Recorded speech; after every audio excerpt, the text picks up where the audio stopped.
कर्पूरी ठाकुर को 2024 में भारत रत्न और उनका नाम राजनेताओं की जुबान पर आना क्या कहलाता है, जो आज श्रेष्ठ भारत आपको बताने जा रहा है।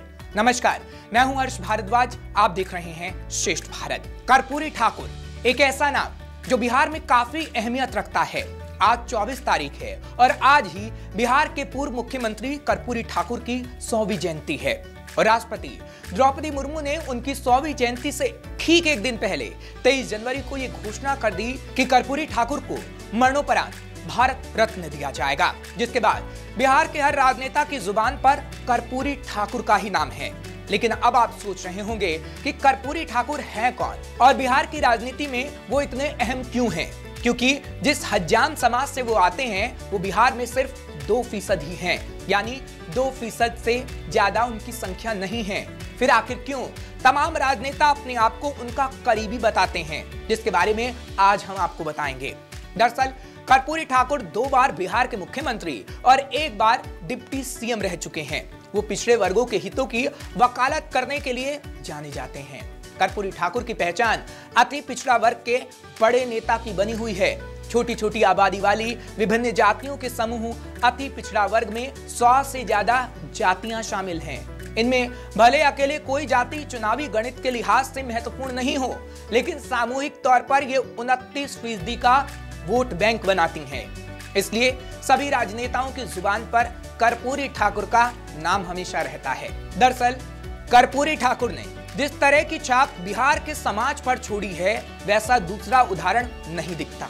खास बात यह भी है कि वो बिहार के पहले गैर कांग्रेसी मुख्यमंत्री थे और 1967 में पहली बार उप मुख्यमंत्री बनने पर उन्होंने अंग्रेजी की अनिवार्यता को खत्म कर दिया था।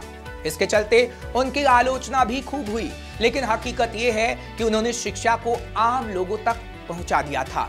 इसी दौरान उन्हें शिक्षा मंत्री का पद भी मिला हुआ था और उनकी कोशिशों के चलते ही मिशनरी स्कूलों ने हिंदी में पढ़ाना शुरू किया और आर्थिक तौर पर गरीब बच्चों की स्कूल फीस को माफ करने का काम भी कर्पूरी ठाकुर ने किया था। वो देश के पहले मुख्यमंत्री थे जिन्होंने अपने राज्य में मैट्रिक तक मुफ्त पढ़ाई की घोषणा कर दी थी। इतना ही नहीं, उनके कई बड़े फैसले रहे जो आज भी चर्चाओं में रहते हैं, जिसके बारे में हम आपको बता देते हैं।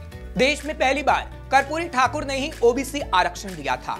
1977 में मुख्यमंत्री बनने के बाद मुंगेरी लाल कमीशन लागू किया। इसके कारण पिछड़ों को नौकरियों में आरक्षण मिला। कर्पूरी ठाकुर देश के पहले मुख्यमंत्री रहे जिन्होंने अपने राज्य में मैट्रिक तक पढ़ाई मुफ्त कर दी थी।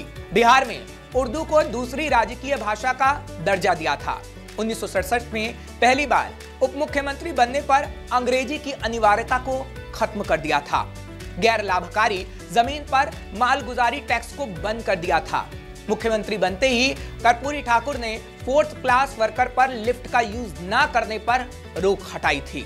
वहीं बात अगर रोजगार को लेकर करें तो युवाओं को रोजगार देने के प्रति उनकी प्रतिबद्धता इतनी थी कि एक कैंप आयोजित कर 9000 से ज्यादा इंजीनियरों और डॉक्टरों को एक साथ कर्पूरी ठाकुर ने नौकरी दे दी थी। इतने बड़े पैमाने पर एक साथ राज्य में इसके बाद आज तक इंजीनियर और डॉक्टर बहाल नहीं हुए हैं। कर्पूरी ठाकुर हमेशा सादगी भरा जीवन जीते थे, तभी तो राजनीति में इतना लंबा सफर बिताने के बाद जब वो मरे तो अपने परिवार को विरासत में देने के लिए एक मकान तक उनके नाम पर नहीं था, ना तो पटना में, ना ही अपने पैतृक गांव में। उनकी ईमानदारी के कई किस्से आज भी बिहार में आपको सुनने को मिल जाएंगे। उनसे जुड़े कुछ लोग बताते हैं कि कर्पूरी ठाकुर जब राज्य के मुख्यमंत्री थे तो उनके रिश्ते में उनके बहनोई उनके पास नौकरी के लिए गए और कहीं सिफारिश से नौकरी लगवाने के लिए कहा।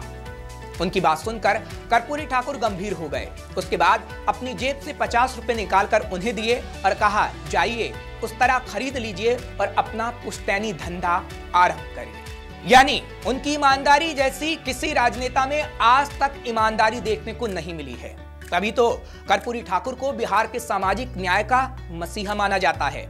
उन्होंने कई ऐसे फैसले के लिए जो न केवल बिहार में बल्कि देश में मिसाल बन गया।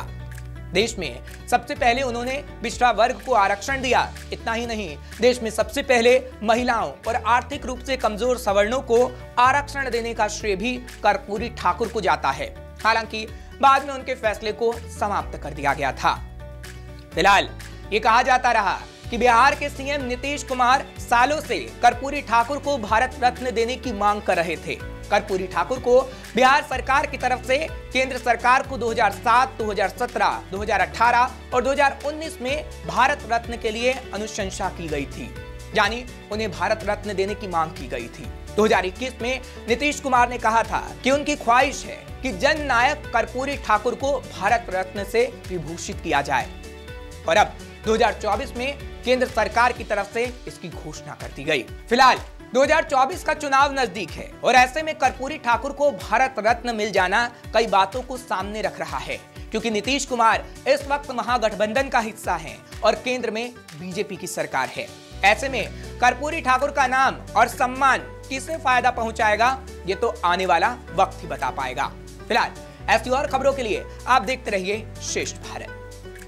श्रेष्ठ भारत पर खबरों से जुड़े रहने के लिए चैनल को सब्सक्राइब करें, बेल आइकन दबाएं और देखते रहें श्रेष्ठ भारत।